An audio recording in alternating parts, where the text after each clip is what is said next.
Hello and welcome to the Kagurabachi chapter 60 review.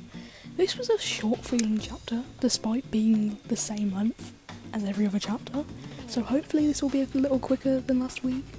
No promises though, and again, thank you to everyone who is supporting the channel, thank you to all 14 of you, and just thank you to everyone who in any way, shape or form is supporting the channel.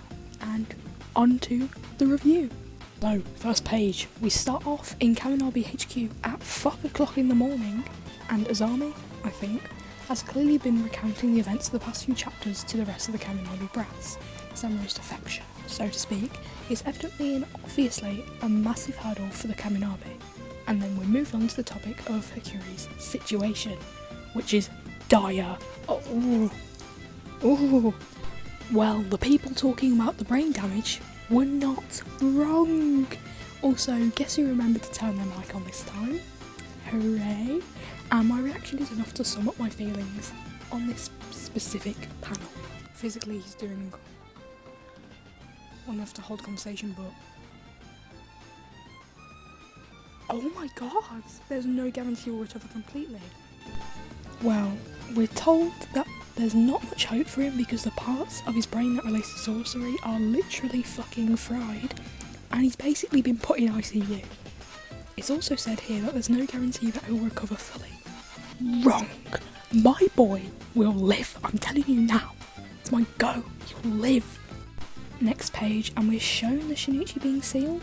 Didn't really clock this at first, but look at how fucking massive the seal is here. The Shinichi looks tiny, like I didn't clock at first how small but the Shinichi actually looked here. That's 3/5 of a seal for one sword. One sword. They considered the possibility of utilising the Shinichi to move the swords around. What? I don't know. But it's here we find out that the fucking owl thing is a permanent fixture of the night sky now. How fun! Also, what the fuck?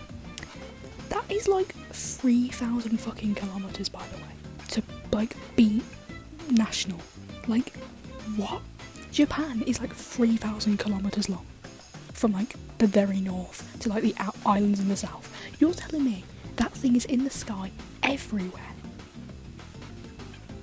Everywhere. Oh no. And in essence, its purpose is to watch out for any of the enchanted blades, so N10 and the Shinichi, though I suppose it could also be used to check if the Hishaku are moving, any of them. Don't know why they would. You've probably got them in a shack in a field somewhere anyways, or an abandoned building, so they've probably just dumped them, and nobody's touched them, so, well, we'll see, won't we? The number one Rokuhira hater states that they can believe Samura, that he won't do any fuckery with the Hishaku and the enchanted blades, and they move on to talking about the other two sword bearers who we're yet to see. Now at first I thought Subaru was the name of the guy, the other male sword bearer who we're yet to see, who looks like Shintaro Kazuma, and by effect Joji Kazuma from Yakuza. But after I was losing my mind and looking for every single Yoji panel, the place he's staying at is called Sushi Subaru, so I'm guessing that's where that wielder is, so that's what it meant by that. And Sideburns then continues saying that they'll just let Samura and the Shaku tire each other out, pause, and that there's no point to pull the Shinichi out on the Hishaku. The game plan is to jump them, it seems. Next page, and we move back to the hospital we ended off last chapter in, and this poor boy. Oh my god, the pure sadness in his eyes. I just can't. I feel horrible for him the entire chapter. No. Now, these next panels, just gonna let my reaction speak for me here, you know. Actions speak louder than words, or in my case, reactions speak louder than words. Shiba! Hi Shiba! Also, oh, Chihiro. Oh, how are you feeling, Chihiro? I know it's not making sense, but it has been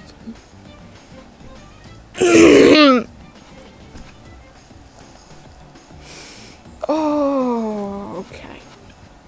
Okay. Okay.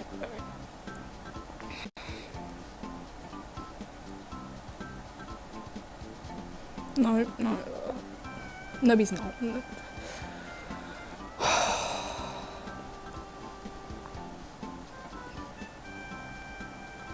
Ignore the state of my camera. No, he's not. No. No. Next page, and we get a flashback to better times.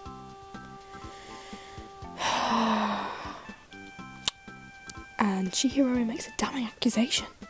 Yuji, murdered? No. This is simply not true. You can't put those two words in the same sentence. And I also just want to mention the emptiness in Chihiro's eyes here. Just the utterly blank stare is just heartbreaking. And Chihiro, again, repeating himself from last chapter, states that Samurai is the enemy, but is lacking the same enthusiasm and anger from 59. It's then confirmed here that yes, Chihiro did leave us here. So where's Yoji then? Where's Yoji? Also, I'd hardly call that getting stabbed.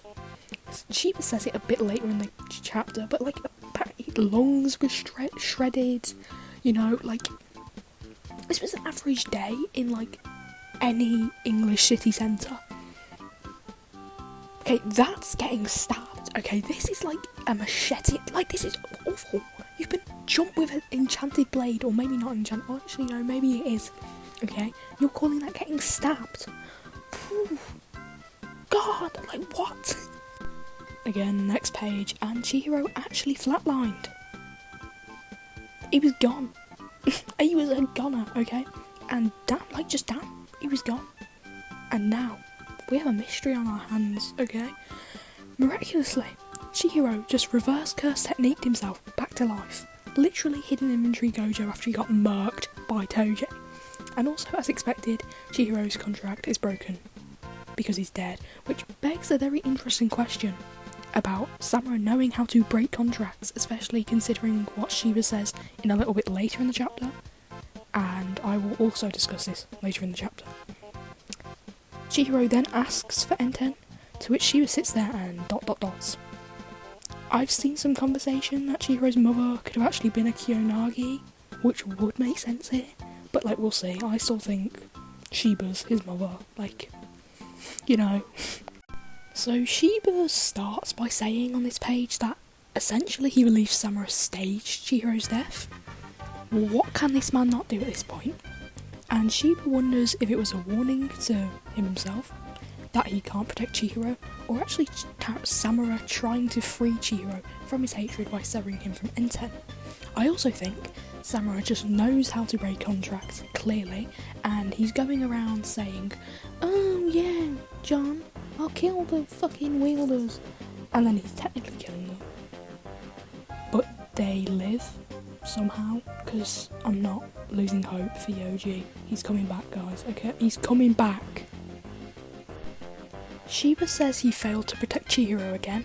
This is his kid, I swear.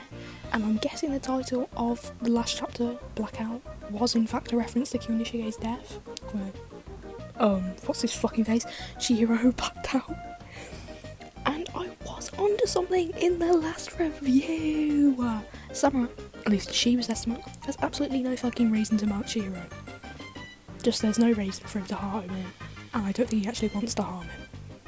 Chihiro then goes on to ask, why did Samurai have to kill Yoji? Yoji's not dead. I feel like a widow in denial. It's not, or a widower, I suppose. And here we go. Finally, talking about the Seitei War. Chihiro asks about the terrible things Kunishige and the sword bearers were doing, but promptly gets cut off by Shiba. And I do genuinely feel awful for Chihiro here.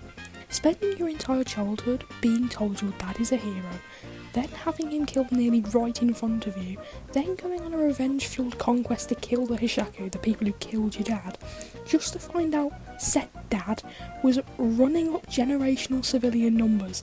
Like, What? Having your entire world and admiration crash and burn for someone you aspire to be like is horrific. And like, this is why I wish we got at least another chapter before the action started again. Like, I don't mind that we're moving straight onto action, but Chihiro needs a rest. He just died for 7 minutes, flatlined, and he's already back at it. He needs a minute to just sit and process everything that's been happening so far this arc. And here he is, Levi, if he never ate. Apparently Samura spoke about Chihiro to the Masumi, and Chihiro's first thought is, a child, because he looks like the one that is taking me out. Whose kid is this? And also, we see here that they're not actually called the Makizumi, but in fact the Masumi. They're cool. Cool. Whatever. They're also now unemployed. Hashtag relatable. We love relatable characters in anime manga. Big up the Masumi. Big up the unemployed population. Next page, and we get a little bit more on Hikuri's condition. We find out he's okay, but he is blaming himself for Yoji's death, which I knew he would do. I think everyone knew he would do, just like this poor baby man. Oh, he's 8, well no, he's 17. But like, oh, I just feel so horrible. Just, oh no. Hikuri also seemingly asked the Masumi to watch over Chihiro. Hakuhiro never stops winning. Minamiura tells Chihiro that Hikuri saved the Masumi's lives and they want to help Chihiro out in his place until he's back in business. Now, this is where shit gets real. This is where the cope pays off. This is where the Twitter coke rants pay off.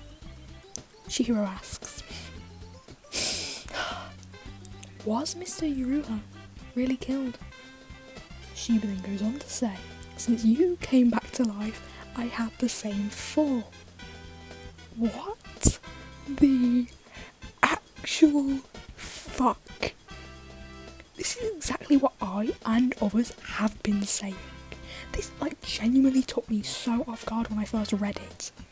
Was Mr. Yuruha really killed? Thank you, Chihiro. Thank you, Chihiro. Right, since you came back to life, hang on.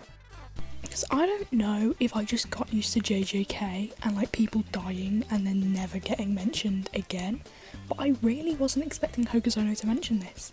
I genuinely thought it would be a uh-oh, Yogurt's dead, what a shame sort of thing. And this is pretty damning evidence for my case that Yoji is in fact alive. Maybe Hokuzono was just playing with us. But he definitely has a burner in the community. But I really don't think he'd bring this up for no reason, or just to play with us. He's not gay. Shiba then goes on to say that Yoji's been sent for an autopsy, shut up, and that he's trying to negotiate with the forensic team to give him some info. Is this Nobara? This might be Nobara Part 2, and I'm here for it, okay? If it takes until chapter 267 of this manga for my goat to come back, I'll wait. I'll wait the years, okay? I'll wait. Okay? On the next page, Shiba tells Chihiro not to get his hopes up. My hopes are fucking up. And Chihiro responds by saying he doesn't believe it. Neither do I, King. Neither do I. If Chihiro thinks this, I'll happily think this alongside him, okay? We can get embarrassed together. And Miniman is funny as fuck, man. I just know Chihiro was giving him the blankest stare of all time. The speed gif, I saw people saying it. Also, Shiba looks like Swan here. He's so gorgeous, it's my go. The pure worry on his face. That is Chihiro's mother, okay? And this next page, we really see the effects of Chihiro's previous actions catching up to him. Chihiro is not Deishaku. Chihiro is not like the other sword bearers. A few chapters ago we got the whole, I'm sorry, I can't avoid this, I have to go down this path too, shtick. And now it seems that Samura has literally killed that out of Chihiro in order to snap him back to reality. Chihiro shows remorse. Chihiro shows love, compassion, care. He's going like, I wake up every morning with fresh hatred. Cut my life into pieces. This is my last resort. Suffocation, no breathing. Like Evanescence. And then he gives little girls, 7-year-olds, sandwiches, okay, and he drives her around everywhere she wants, because he cares. And he says that he can't stop fighting now because of the lives he's taken, and that Gunishige taught him that he has to learn through his own experiences and be allowed to come to his own conclusions. And he begs Shiba to tell him what happened during the war, and just like, yeah, Shiba's not telling you shit, man. Continuing on to the next page, Chihiro states that he needs to make Samura understand, and that he's already going to hell, which I'm pretty sure we heard a couple of chapters ago now. Mr. Masumi Mitosis tells Chihiro he needs to rest for a little while, and then they're going to go speak with Samura. I think. Great fucking idea. Fucking class. Yippee. Me and Shiba are one in the same here, because who the fuck willingly goes to talk with a guy who can apparently beat the entire Hishaku on his own and has the equivalent of the thought police on a nationwide fucking lookout? Genius fucking move from these lot, you know? They really said, oh, well, let's get the most genius minds together and think of the most genius plot we can. Morons. Shiba asked the rhetorical question of, are you prepared if Samura beats your ass again? And we all know the answer. We get a little flashback to after Kunishige's death, and Shiba, reluctantly, by the looks of it, hands Chihiro Enten. And I miss the sillies. I miss these stupid little tiny panels that we got. It's been too much constant action, people dying, people coming back to life, including Yogurt. It's just, I missed a bit of light-hearted fun, you know, just a bit of downtime, a bit of rest. And Chihiro says he won't die again. And Shiba does not believe the boy. He knows he's cooked. We all know he's cooked. What did I say? 57 review, I knew he was cooked. What happened in 59? He got cooked. Like, oh, was it 58? Can't even remember. I can't even remember now. I think it was 58 actually. He's cooked. Next page, and respectfully, what the fuck? What do you mean Samura's fighting power is greater than the entire Hishaku's? Okay. Okay. And, like, one person came back, Chihiro, plus, we'll never know. Definitely Yoji though, right? Like, it's Yoji, right? It is Yoji. Okay, we're all in agreement on this, yes? Mr. Kaminabe brings up a very interesting point here. A fatal flaw, if you will. The Masumi are able to work perfectly alongside Samura without disturbing him, becoming double invisible to him. The man's blind. Therefore, if you flip that around, like, we've just somehow won the case in Ace Attorney, because that's all they do. They go outside the box, flip the case around, that's all you ever hear. If you flip it around, as I was saying, Samura cannot sense the Masumi in a fight. He'll have no clue they're there until they reveal themselves. And now we're in some garden, because people just have lifts going up to gardens now. Class. And Chihiro's going to lose that goddamn eye. Yeah, that eye's gone. Or maybe this is just the rebirth of that one Gojo comeback theory. It's like, oh, Gojo's going to come back because he made a binding vow and he loses the 6 eyes. Well, great, he's not going to be your Gojo there any longer, is he? Because he won't be able to use fucking Limitless without it. It's like, fucking hell. Bloody 3 eyes. They have that shit. Oh no. Oh my god. Chihiro's finally out of that dirty ass, stinky, BO-ridden fucking turtleneck. Thank God. And I actually love this page so much. It's easily one of my favourites so far. I don't really know how, but it just is. Yeah. And Himasumbo, thanks to my goat Nadox. And Miss Masumi, Maki, can get it too. Like, damn! And I'm really excited for what's going to go down next. Definitely not going to be Chihiro getting cooked by Samura. I have the hope for my go. Because this is what's going to happen. I'm telling you now. What's going to happen is they're going to fight and it's like, oh, what can we do? We're beaten. I can't lose to Mr. Samura again. I have to win this. And then, out of nowhere, Yuji Yuruha will appear. And it was like, I'm here to save the day. No, he won't, but he's gonna save the day. He's gonna come in and he's like, Samura, your reign of terror, it's over. Why are you doing this? Ah, get cooked again. That's my guess. That's what's gonna happen. Okay, I'm like Hokuto no. I'm horizontal. Okay, so I know this. I apologise for the awful impression and prediction of what's gonna happen next chapter. I really am. But this marks the end of this video, and like I didn't realise how quickly I'd done this. I don't know if I've just mastered the art of not waffling to waffle, like just to chat shit, but this is like momentous. As I'm recording this, what it says on CapCut is 20 minutes 22 seconds. This is insane. Who would have thought that we could have got a video this short? But to be fair, this chapter did feel really short to me. Like, a lot of things happened, but at the same time nothing happened. So I'm expecting the next chapter will probably be a much longer review. But this is honestly nice to edit. It's nice to record when you have a short video. And I'm going to try and not be lazy and get the video out on Thursday this time. Try and get it out for Tuesday or Wednesday at the latest. Don't think I'll be able to get it out today. It's Monday. And overall, I just want to say thank you to everyone who supported the channel, as I said at the first bit of the video. Just thank you so much. Like, you guys have no idea how much it means to me. Like, just to have that support, even with just the number of subscribers. And people saying like, oh, can't wait to watch the video, awesome review. It means so much, because I love this series and I want to keep making content for it. So, I've been considering maybe leaving the one video a week, no video and a break week schedule. If people wanted me to, I could talk about something else. I don't know, I might talk about JJK or something, only if people wanted me to. Don't really know what I'd talk about. Maybe I could talk about yogurt or samurai or something. I don't know, maybe that could be a good idea.